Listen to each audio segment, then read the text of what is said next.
anugerah dari Tuhan Yesus Kristus, kasih setia Allah Bapa, itulah kiranya menyertai kamu sekalian. Amin. Firman Tuhan di pagi hari ini tertulis di Galatia pasal 6 ayat pertama. Saudara-saudara, kalaupun seorang kedapatan melakukan suatu pelanggaran, maka kami yang rohani harus memimpin orang itu ke jalan yang benar dalam roh lemah lembut, sambil menjaga dirimu sendiri supaya kamu juga jangan kena pencobaan.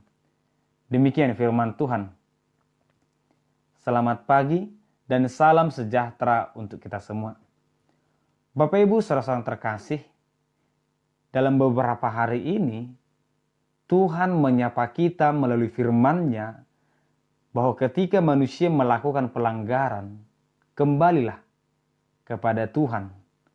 Datanglah dan berbaliklah agar kiranya kita tidak memunculkan murka Tuhan.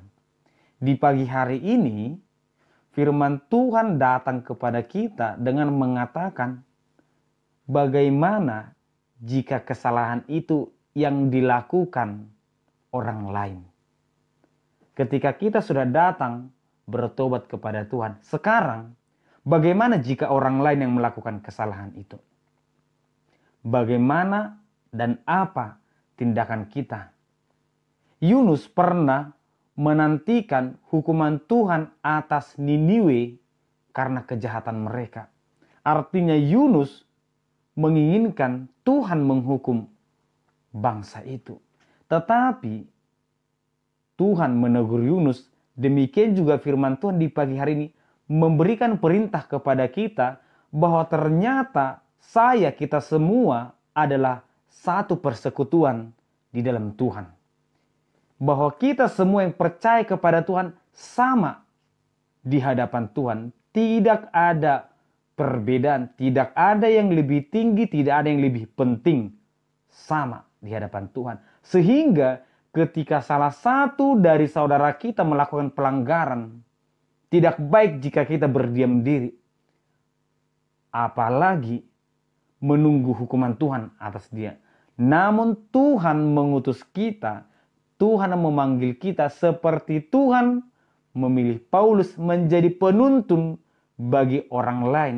Demikian juga kita dikatakan sebagai memimpin orang itu ke jalan yang benar.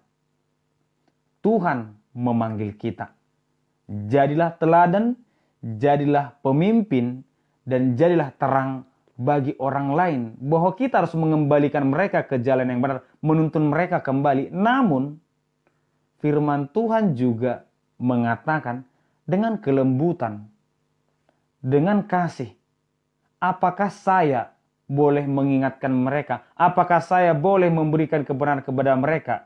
Persoalannya di situ. Sering manusia menganggap bahwa kebenaran itu adalah milik orang pintar. Bahwa kebenaran itu adalah milik orang hebat. Tidak. Kebenaran itu adalah milik orang yang dekat kepada Tuhan. Sehingga siapapun, baik dia anak kecil, berhak untuk membimbing siapapun. Dia orang miskin, berhak untuk membimbing siapapun. Tetapi firman Tuhan juga mengingatkan agar dalam tugas pelayanan itu kita tidak jatuh dalam pencobaan. Jangan karena kita membimbing orang lain, kita terjerumus dalam kejahatan itu. Ketika kita mengingatkan orang lain, kita malah terjatuh dalam dosa. Karena tantangan yang kita hadapi.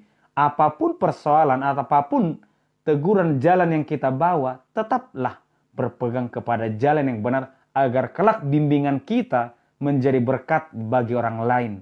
Melalui firman Tuhan di pagi ini, tetaplah bersedia dipakai Tuhan menjadi berkat. Amin, kita berdoa.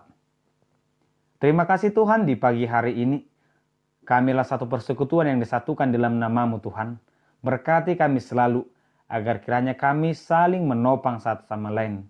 Di dalam nama anak-Mu Yesus Kristus kami berdoa. Amin.